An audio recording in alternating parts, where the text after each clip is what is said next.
Alrighty, so we're going to move this right along so that you get to hear everyone. So thank you for giving me the opportunity to tell you about Chorus. We've been very busy over the last few months. We delivered a proof of concept at the end of August. We then incorporated as the not-for-profit CORE, that's C-H-O-R, Inc., and launched our pilot services at the beginning of October. And I also want to thank Amy for reminding me it's all about collaborating, listening, leveraging existing infrastructure, and also learning from prior experience. And I've decided that I'm actually a serial not-for-profit creator, being there at the beginnings of Crossref, Orchid, Clocks, etc. So there you go. Let's move on. So as the first service of CORE Inc., Chorus, or the Clearinghouse for the Open Research of the United States, now offers an open technology platform to meet the public access needs of funding agencies, researchers, institutions, and the public. Now, we're all about identification, discovery, access, preservation, and finally, and this shouldn't be forgotten, compliance. Now, we want to meet the needs of all of our stakeholders, and it's important to note that there's no significant cost for the agency to use or participate in Chorus. And why is that? Well, it's because Chorus builds on the existing infrastructure, as you heard from John before, of Crossref and Amy, FundRef, Prospect, Clocks, Portico, Orchid, all things that I have a little bit of knowledge. So whenever you start a product or a service, you need to identify the key stakeholders and figure out what might drive them to use such a service, or in other words, what do they want? What's the what?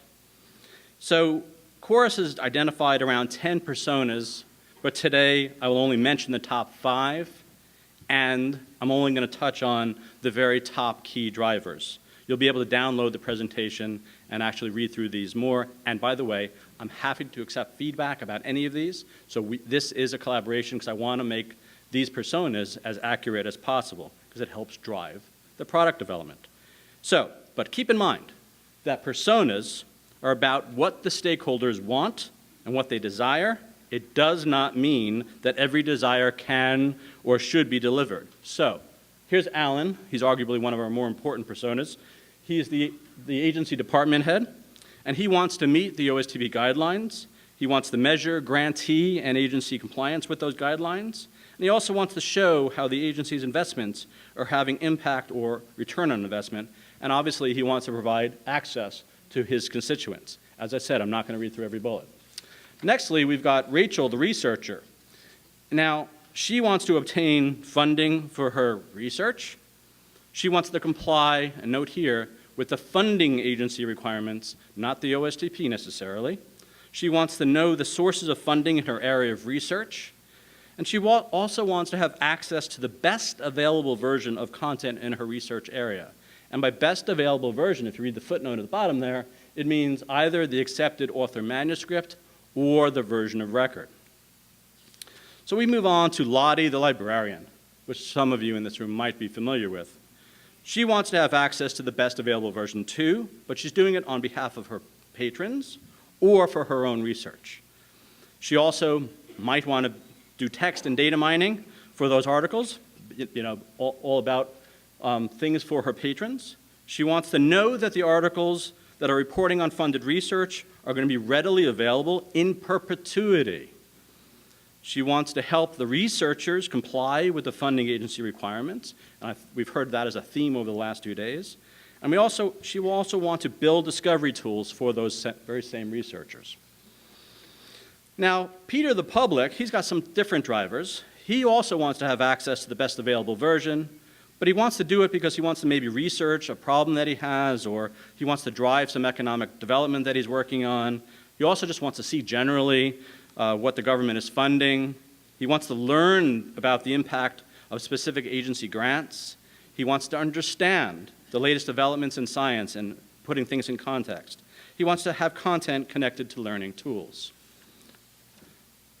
My last persona for today is Penny the publisher. And I'll go quickly here.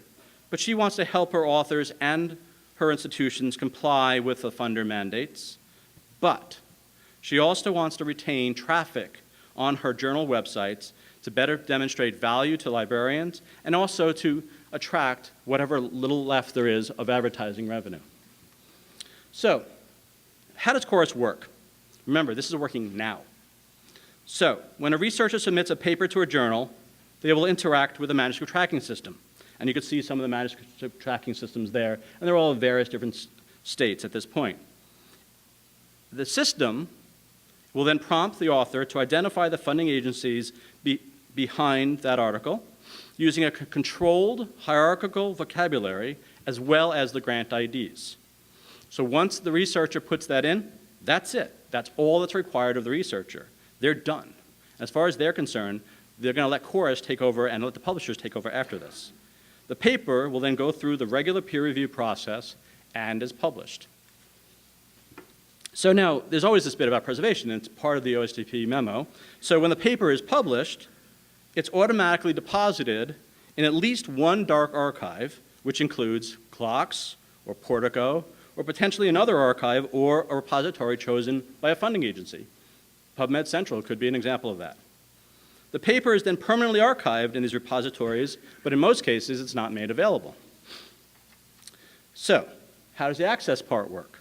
Well, articles are then made publicly accessible by the publisher's host system in one of two ways. It's either after the funding agency embargo period expires, or it's made immediately available if an author or a funder has paid an article processing charge. They'll get access, no matter what, to the best available version, again, either the accepted author manuscript or the version of record. This is the discovery part of Chorus. So these articles, and this is important, can be discovered by a user using their favorite search engine. Now, that could be the Pages system that you have on the lower, that would be right side for you, or left side. That's from the Pages system from the Department of Energy, and we already are working right now at the Department of Energy. They've ingested 4,000 of our records, I'm happy to say. It could be the Chorus search engine, because we have that going now also, and that's live today, and that's that second box there. Or it could be Google, or it could be an institutional search engine, whatever it might be. All of this is fed by the Chorus application programming interface. That's that API thing at the top. But we also, this API is also can serve text mining. It's one of the things that agencies might want to do is be able to grab this information, index it, process it for the purposes of discovery. That's also available via this Chorus API. And we are using the Crossref Prospect service to enable that. Now, I mentioned that an important part of Chorus is compliance. And this is very true.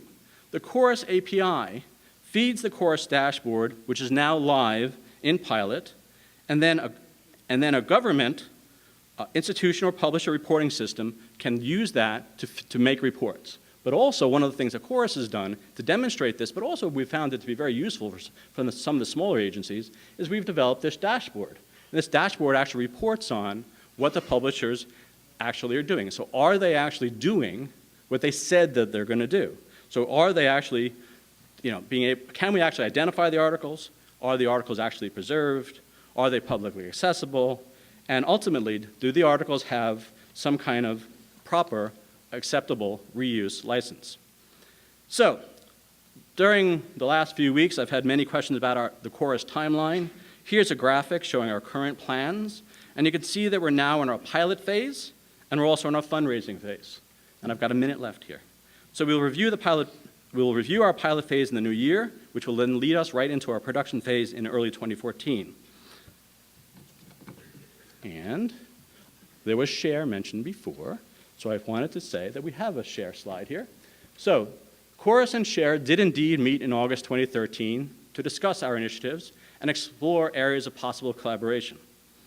So we agreed, especially at that time, to work jointly on persistent identifiers and metrics. And I'm hoping, and John and I were just talking afterwards, that we will follow up and we will continue this conversation, because ultimately, Chorus does not want to have anybody have any duplication of effort. These are our live services, and you can see that we have our live dashboard services, and you can access them on your phone or your laptops or whatever you'd like. So we've got 3 live dashboard services with US DOE, USDA, NSF. Okay, because this is, again, reporting on the data. And then we have our search service that you can all access. The information for all of this is also available at chorusaccess.org. And then we have 7 pilot publishers. We have 13,000 pilot records that are in there, and we have 80 publisher signatories, and I am done.